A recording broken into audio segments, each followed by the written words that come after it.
Hello everyone. I'm going to try to look into the camera this time because I'm never really sure where to look. And the camera's right there. So just to give an update, because last time I said we were taking our dog to the vet and everything went okay. He got his teeth cleaned and he got some extractions, and then we have a follow-up appointment that is going to come up soon. So we'll go there and we will see how he's doing after 2 weeks. I think he's doing pretty well, so that's good. So yeah, I'm just glad it's all over with. My mom, she has to pay, she used a credit card, so yeah. And that's it for that part, other than the follow-up appointment coming up soon. And then I told my sister that I will be going to her where she lives to babysit her dog. But the difference is, this is my first time traveling alone. So yeah, I mean, she offered me this chance last year, but I was so scared to do it, so I said no. And they ended up having to cancel anyway, which is how my mom and I and my sister, we ended up going to Disneyland, because she and her husband bought tickets last year, but they couldn't use it, so she decided to give me her husband's ticket and take us to Disneyland in February. So I'm gonna go there in November to babysit them, because my sister, she's going to Japan for a week. So, but not only will I be traveling alone, I will also be traveling on an airplane alone.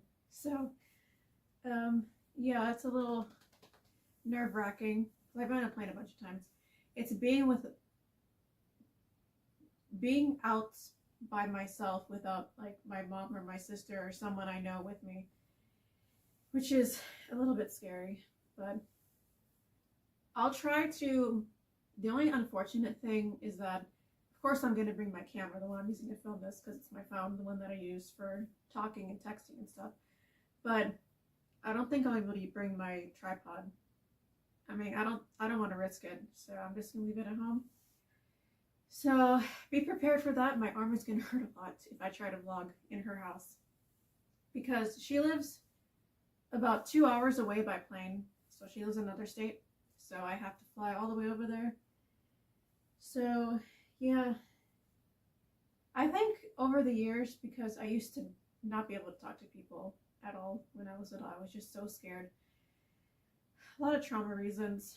First, it was kids, you know, this is such a strange thing how our minds work. But I remember the first interaction I had with kids my age in preschool. I think they said something to me or they pushed me out of the way. I don't know what it was, but it was something mean. And it was like we were right in front of the water gallon. It's that thing where you have the cups and the gallon of water. I think we were all over there, and then that made me scared of my peers forever, basically. But it wasn't just that. It was a buildup of not fitting in. You know, first it was that, and then I was the quiet one, then I was the weird one, then no one wanted to talk to me, then I felt lonely, and that repelled people more, and then, you know, blah, blah, blah, blah, and then it comes to the really bad cycle, and then it's just, you know, and then to top it all off, at home, I was very neglected. I was made fun. I mean, here's the thing, is that a lot of this stuff I really blacked out. Like my mind just erased it. And now I understand why, because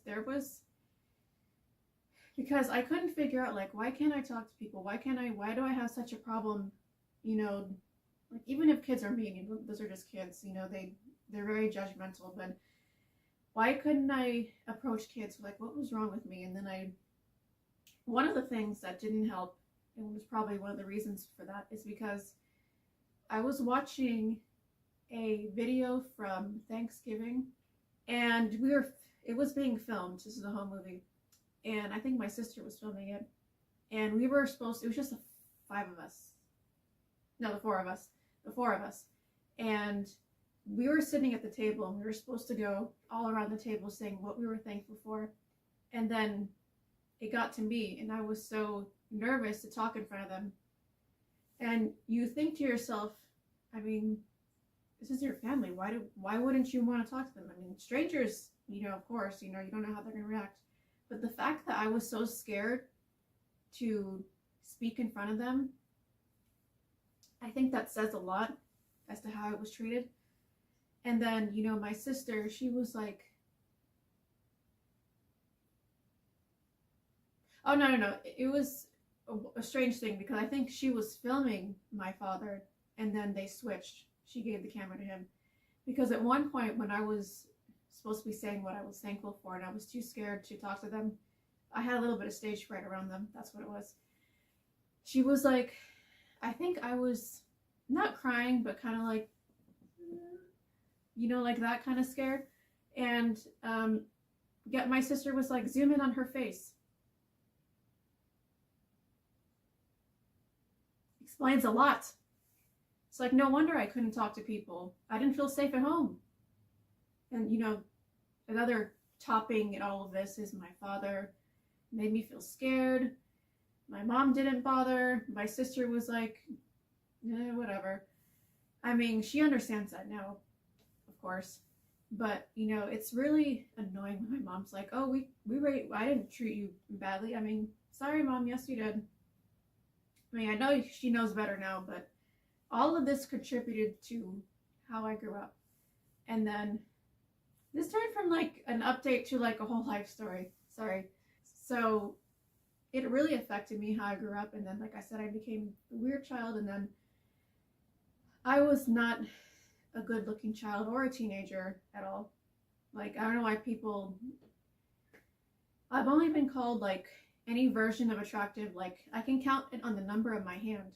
And I think it's about like maybe 5 times. So, yeah. There's a reason why I'm not very approached, if that makes sense.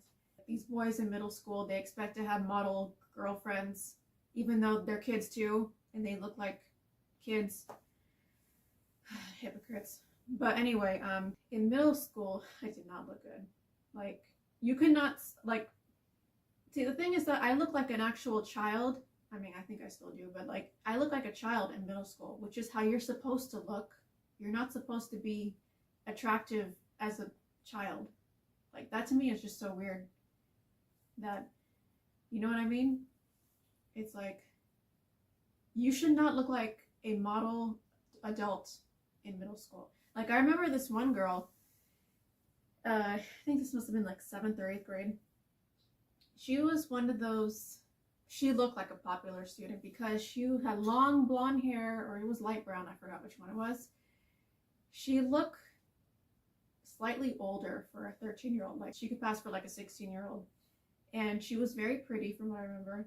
And those are the kind of girls that the boys expect you to look like in middle school. They want you to look like a woman in middle school. You know? Makes no sense. But, yeah, so, yeah, a lot of issues from that growing up. And what else? Yeah, it's just really hard. And, oh yeah, so anyway, back to traveling by plane.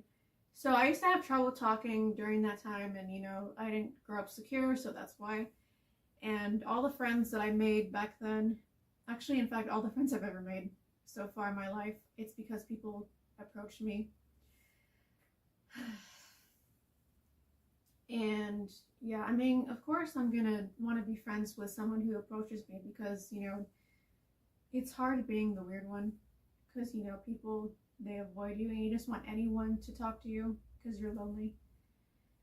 And yeah, I've gotten better at talking to people over the years. Of course, I don't approach people unless I have to, but I can at least say thank you and all this other stuff. The only thing I'm having a problem with is, you know, saying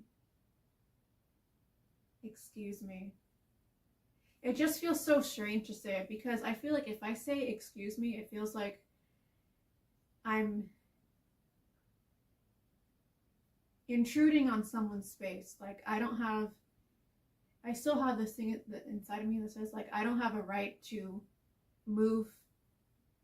ask someone if I can move through. And usually what I do is I try to sneak past, or I wait for them to move out of the way so there's a space. Because it's just one of those things, you know? Like one of those, I don't feel comfortable, you know, getting permission from someone to let me into their space. You know what I mean? Like, I feel like I still have this thing in me that's like, I am not worthy or pretty enough to go past you, so I have to wait for you to finish what you're doing so I can quietly sneak past you, you know? So yeah, it's caused a lot of problems. But I guess I'm gonna have to keep practicing that, and hopefully I'll be used to it by the time I go on the plane in November. And they have this thing, this airport that I'm going to, they have a shuttle that goes right to the airport. So I'm gonna have to ask the shuttle to take me to the airport. So it's gonna be another thing I have to do. I did it before. I offered to do it for my mom when we were flying from my sister's house last time, and it was okay. The only thing is we had to wait a while because I couldn't hear what the other person was saying on the phone. But we got to the train eventually, so that was good. I said that I was approached, and that's how I became friends. I just became friends with the people who spoke to me. The only exception is, one of the few exceptions, that there was a girl in my class in middle school, and I think I somehow got her contact information, and we started emailing, or it was AOL.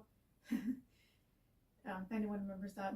I'm 34, so that's why I remember that. Yeah, that's another frustrating thing about my age, is that I don't really feel very accomplished because, you know, I still live at home, and it makes me feel like I've always had that feeling of being behind my peers. And, you know, that's why I didn't want to speak with them, because, you know, I feel like I've never felt like I was good enough for them. It's even more frustrating, not frustrating, but even more, makes me feel even more pathetic when I see, like, even, you know, girls who are like 21. I know, but for me, I consider anyone an adult. Like, I don't think anyone should be called a man or woman until their age over 25. That's just what I think. But anyway, these girls, you know, when I see girls like at 21, 22, and they already look like adults, they look like they have their life together, they're with their friends, laughing, happy, and just with maybe a job or something, and it just makes me feel like I don't have a right to talk to anybody, because I feel like I'm not allowed to speak to anyone unless I have my life together.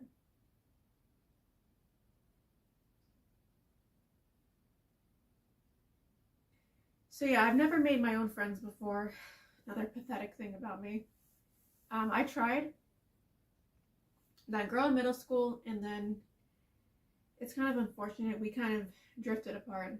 I mean, not drifted apart. That's basically what happened, is that, you know, one of my friends started dating one of the people in her group, and they broke up in the beginning of 10th grade, and like I just naturally drifted over to the other group, and that was that.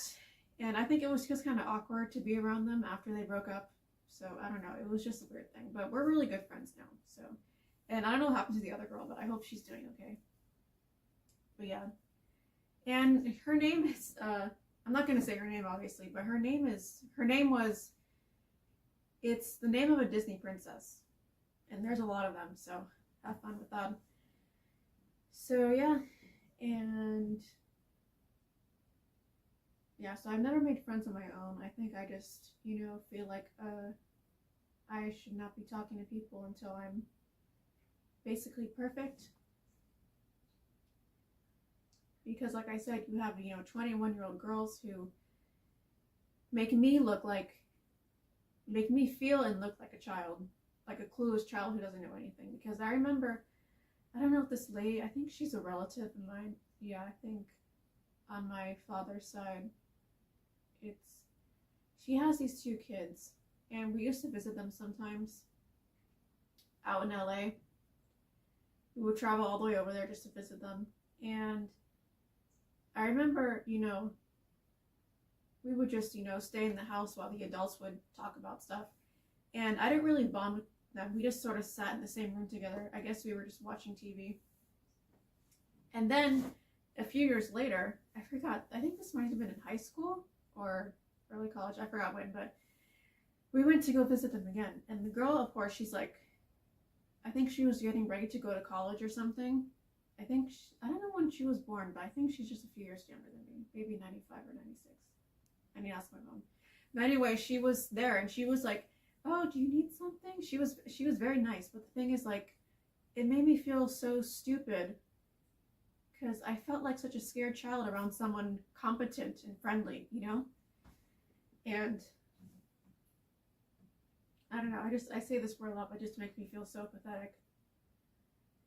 Like I should just stay in my room until I'm someone like that. I also don't like it when people try to treat me like I'm stupid. You know who you are. I know a lot of women have this issue where men call them crazy or you're just saying things even though they're not saying things. They're saying things really clearly, but they wanted to deny any wrongdoing that they're doing. And also it's like, another thing is that I don't feel like a real adult, even though I am 34. Another reason why I hate it when people try to treat me like I was born yesterday, especially people who are younger than me. Nothing else to say really other than that trip. My sister, she got me a window seat, which is nice. So yeah, that's the reason why I bring up that whole saying. Excuse me. Like, I just feel so strange saying that. And also, I don't understand how people can be so happy, like, oh, thank you. Like, I mean, I just say like a neutral thank you. There's no need to do all this over the top stuff, but I guess they were raised that way. Honestly, I don't think I'll ever catch up with my peers. People my age and people younger than me. Basically anyone who was born in the 90s. I just feel like, who would want to be friends with me now? Because all my friends are from middle school and high school. So, and to top it all off, I've been saying that a lot, top it all off, I don't want the same things that most people want. I especially do not want kids. I've mentioned this before many, many times, but I feel like I have to say it, keep saying it, so people will actually believe me. My mom, for some reason, she got really, really lucky. Because she said she felt a little bit nauseous, but she didn't actually do anything.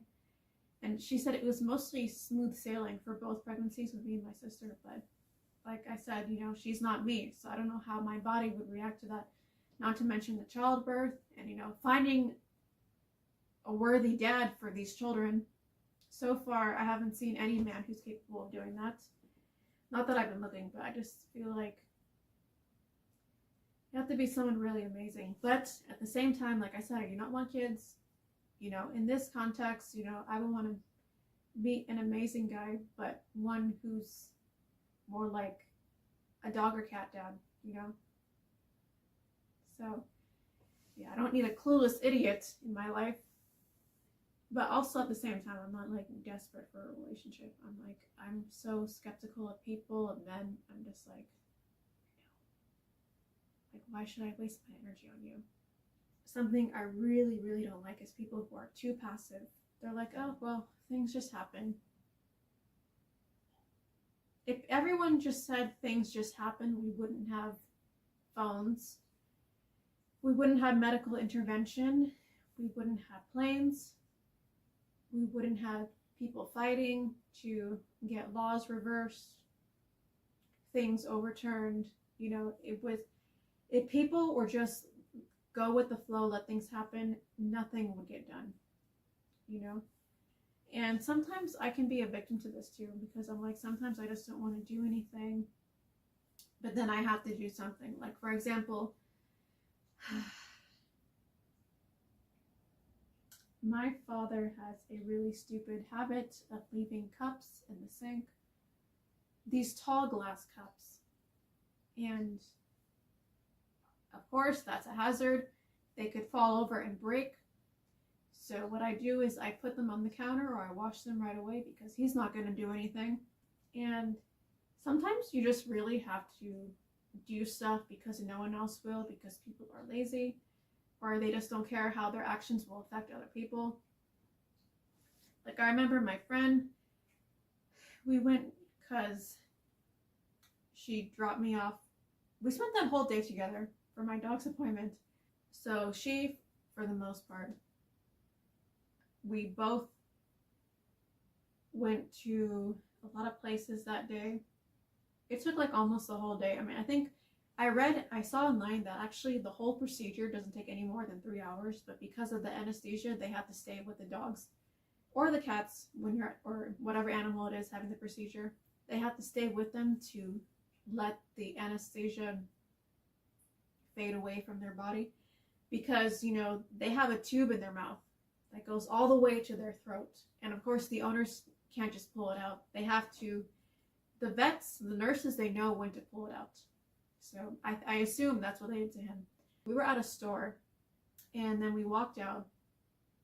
And you know how some stores, they have displays in the front of the store where you can just grab it and then buy it inside? And that's a whole other thing. I think that's a bad idea. People can easily steal from that. But anyway, there was an item on the floor and I just picked it up and put it back where it was in the basket. And like, it's so frustrating because like all these people walk into the store and no one thought to pick that up. It's like, this is a tripping hazard. And there was another time I was in a grocery store with my mom. She was doing something. I was in another part of the store, but she was not that far away from me because I was helping her shop. So someone left a water bottle like in the middle of the floor, and I picked it up and I put it on the shelf. I'm like, why do people do these things? Like, why? How hard is it? Like, if you don't want to pick up the trash, fine. Like, people don't usually trip over trash if it's paper or something, but I still think you should pick it up. But like, if it's something like three-dimensional, you know, like a water bottle or something, you should at least, if you're not going to pick it up, can you at least kick it out of the way so people don't trip? Try to be a little considerate of other people. But yeah, this is just something I've been practicing at home too because my father is very inconsiderate.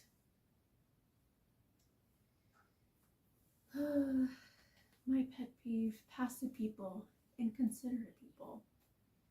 Just people who don't care about how their actions affect other people.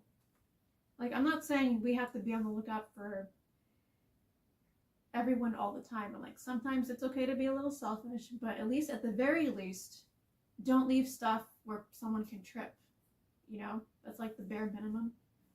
My mom she can be like this too, not to the degree my father is, but like, she has these shoes that she wears in the house and she puts them a little too far away from the bed so someone could easily trip over them as they're walking by.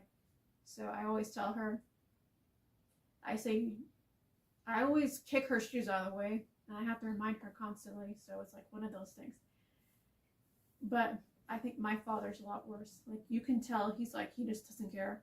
Like, he doesn't care how he affects other people. Sometimes you really have to be convincing to get people to do stuff. So I think I'm just going to stop the video here because I don't really know what else to talk about. If you related to anything in this video, you can let me know in the comments down below and we can have a discussion about it. And yeah, so thank you guys so much for watching and I will see you next time. Bye.